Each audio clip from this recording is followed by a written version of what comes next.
여러분 안녕하십니까?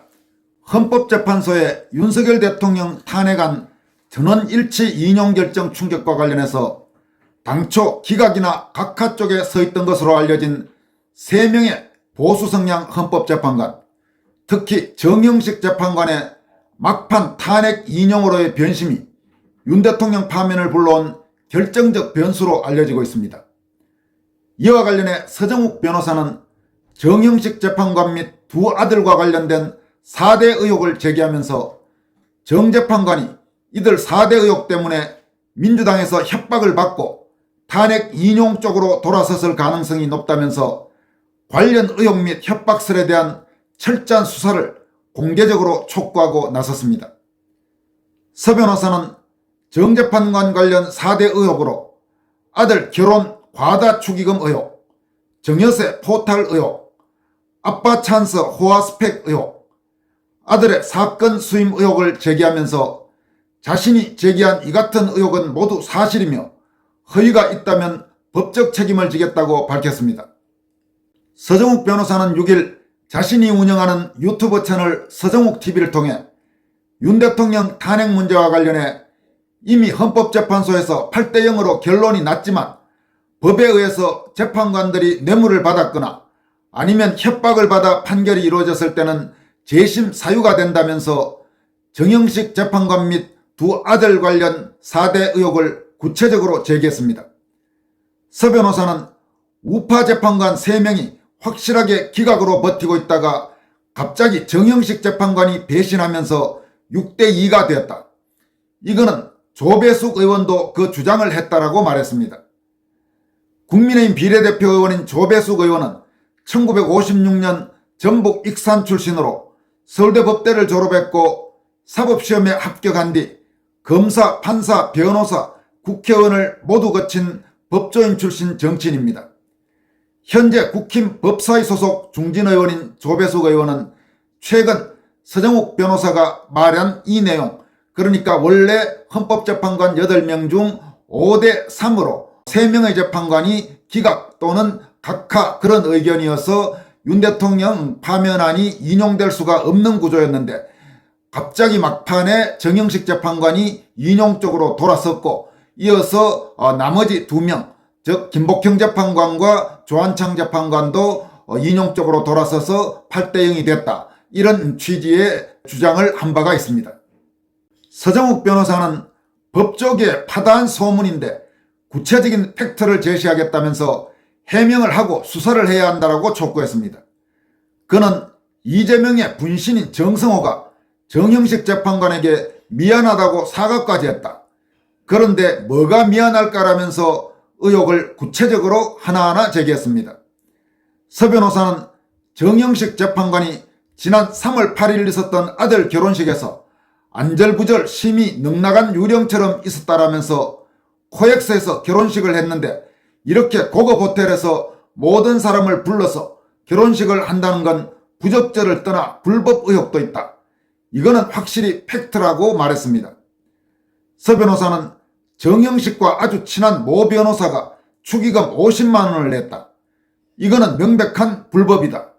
그 변호사와 판사는 직무 관련성이 있는 직업이라면서 김영란법 즉 청탁금지법에서 2년 이하의 징역에 처할 정도로 심각한 도덕성의 문제라고 주장했습니다. 그러면서 온갖 법률신문에 공고도 하고 그에게 축의금을 받았다. 그 변호사는 진짜 유명한 변호사라면서 수사가 필요하다는 점을 재차 강조했습니다. 서 변호사는 두 번째로 정영식 재판관이 청문회할 때 가장 고생했던 게 둘째 아들 정여세 포탈 의혹이었다고 말했습니다. 그는 정 재판관이 둘째 아들한테 2014년에 5천만 원을 정해했다. 세금이 없다면서 이어서 2021년에 그 둘째 아들이 결혼했다. 그런데 또 5천만 원을 정해했다라고 했습니다. 이어서 2021년에 1억 7천만 원을 더 주는데 세금 즉 정여세를 내야 하는 게 맞는데 무이자 수준인 0.6%를 받는 것으로 차용증을 썼다면서 한 달에 이자 10만 원씩 받는 거다라고 의혹을 제기했습니다. 서 변호사는 또 정 재판관의 큰아들은 로스쿨 국위 출신으로 법무법인에 근무하고 있다면서 CJ그룹의 경영관리팀 법무파트 인턴을 했다. 내가 로스쿨 교수를 해봐서 아는데 CJ그룹이 아빠 찬스 없으면 쉽지 않은 곳이라고 주장했습니다. 참고로 서정욱 변호사는 영남대 로스쿨 교수 출신입니다.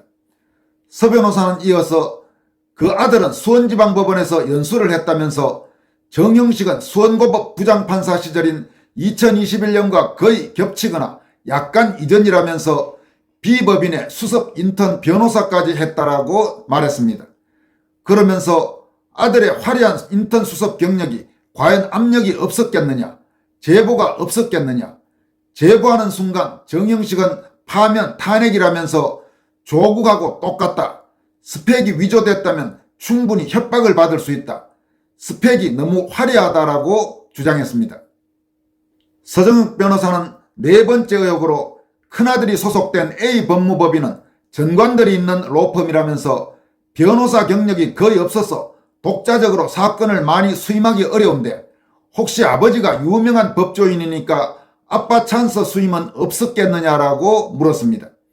이어서 정형식 재판관 아들이 로펌에 출근을 거의 안 했다는 거다라면서 정계선 재판관의 남편인 법무법인 공감의 황필구 변호사도 출근을 하는데 정 재판관의 아들은 왜 출근하지 않는지에 대해 의문을 제기했습니다. 그는 이어서 엄청난 압박을 받았다라면서 왜 아들이 출근도 못할 정도로 심각한 압박을 받느냐라고 했습니다. 그러면서 사건 수임과 관련해서 아빠 찬스나 그런 의혹은 없었느냐라고 물었습니다.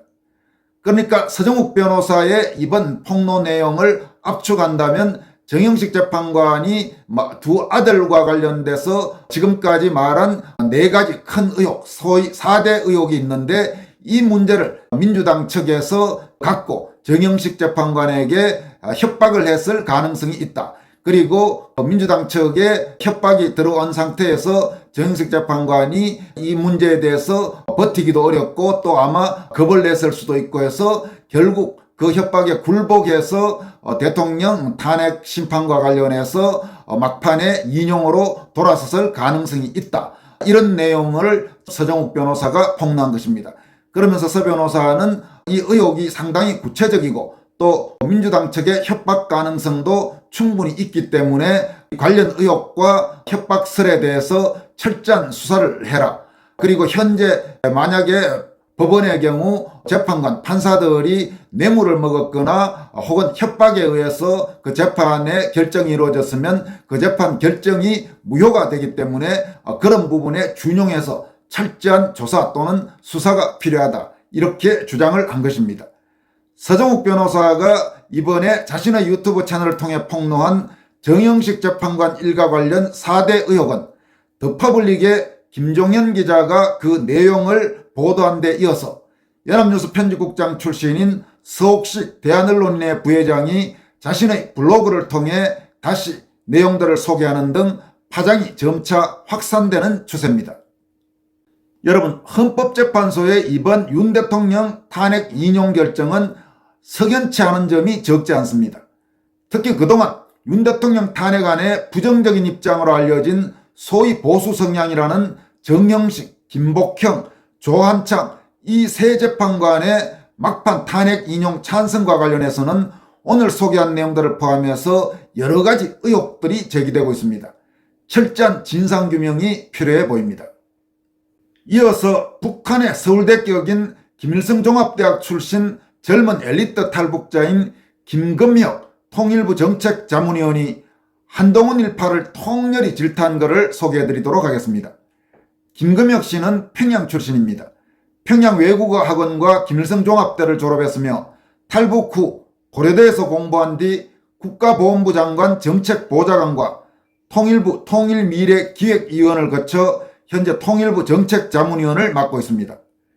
김종혁 씨는 자신의 소셜미디어에 올린 글을 통해서 한동훈과 그 추종 세력들을 다음과 같이 강도 높게 비판했습니다. 비대위원장을 시작으로 당대표로 있었던 수개월간 사사건건 대통령실과 대립각을 세우며 방송에서 당원 게시판에서 SNS에서 대통령을 난도질하던 이들이 이제 와서 자신들을 중심으로 화합을 요구하고 고통을 함께 나누자 주장한다. 3개월이 넘는 시간 동안 엄동설한의 추위 속에서 벌벌 떨며 대통령의 복귀만을 바랬던 수많은 무명들의 고통을 당신들이 이해할 수 있나?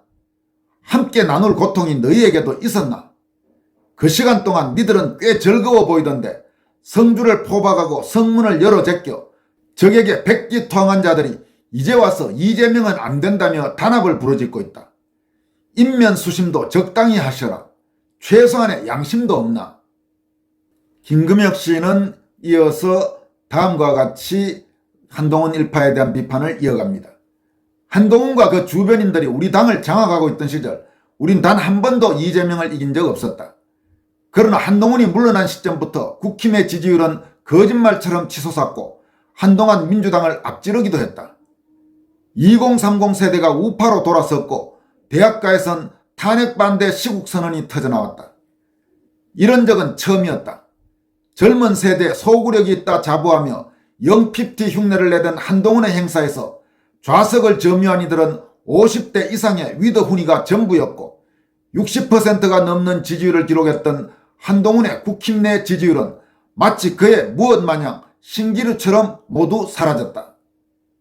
김금혁 씨는 이어서 윤석열 대통령이 파면됐지만 여전히 막강한 정치적 영향력을 지닌 반면 한동훈은 절대로 자유우파 보수우파 국민들로부터 지지를 받을 수 없다고 강조합니다. 윤석열 대통령은 비록 탄핵됐지만 탄핵 정국에서 생겨난 그의 유산과 정치적 영향력은 여전히 남아있으며 작금의 반이재명 전선에서 가장 큰 파일을 차지할 것이다. 전체 국민의 40% 이상을 상회하는 이 물결은 무엇이든 만들어낼 수 있다. 이들의 지지 없이 이재명을 이길 수 있는 방법은 없다. 그리고 이들이 가장 싫어하는 후보는 바로 한동훈이다. 한동훈과 그의 캠프는 여전히 탄핵 반대에 나선 사람들을 극우로 몰아붙이고 그래서 이재명 찍을 거야 따위로 협박하고 있다. 그러나 그러한 주제 파악 못한 행위가 늘어날수록 한동훈을 향한 우파 군중의 분노는 겹겹이 쌓여갈 것이다. 곧 죽어도 자신들이 옳다고 생각된다면 당을 떠나 광야로 나가 국민의 판단을 받아라. 필부들이라 그런 도전은 또 두려우신가? 그러면서 김금혁 씨는 한동훈과 그 일파들에게 먼저 인간이 되라라고 아주 통렬한 질타를 가합니다. 대권 주자고 나발이고 먼저 인간이 되시라. 최소한의 도리와 양심을 갖춘 그런 인간, 정치도 인간이 하는 것이다. 대권에 눈이 멀어 자신을 믿어주고 아껴주며 가장 빛나는 자리에 내세워준 20년 지기의 등에 칼을 꽂고 그걸로 모자라 손발을 묶어 적에게 던져준 행위는 결코 인간의 도리가 아니다. 이렇게 마무리했습니다. 여러분, 젊은 엘리트 탈북자 김금혁 씨가 한동훈과 그 주변 인간들에게 날린 이 따가운 일침들은 대다수 대한민국 애국시민 그리고 대다수 애국적인 해외 동포들의 심정을 정확히 반영하고 있다고 할 수 있습니다. 한동훈과 그 주변 세력들이 양심이 있다면 이런 말들을 듣고 고개를 들기 어렵겠지만 요즘 그들의 행태를 보면 별로 기대하기는 어려워 보입니다. 결국 우리 국민들이 그들을 정치적으로 고사시키는 것이, 다시 말해서 정치적으로 말려 죽이는 것이 가장 효과적인 방법일 것입니다. 지금까지 권순할TV였습니다. 여러분 항상 고맙습니다.